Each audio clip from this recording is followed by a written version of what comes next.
سائل کہتے ہیں ہندوؤں کی عبادت گاہوں میں سیر و تفریح کے لیے جانا کیسا ہے؟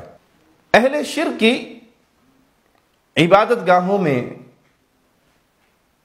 ان کے مذہبی تہواروں میں شریک ہونا، شامل ہونا درست نہیں ہے۔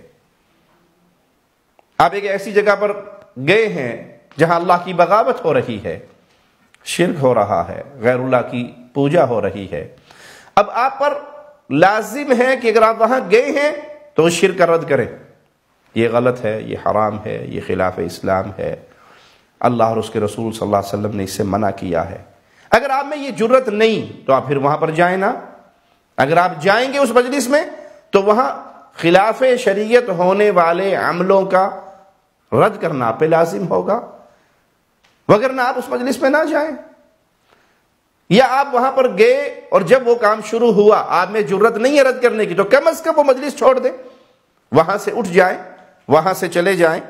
لیکن اگر وہ مقام عبادت خانوں والے نہیں رہے، وہ ہسٹوریکل پلیس بن چکی ہے اور لوگوں کی سیرگاہ بن چکی ہے، تو پھر اس جگہ کو دیکھنے میں واللہ اعلم کوئی حرج نہیں۔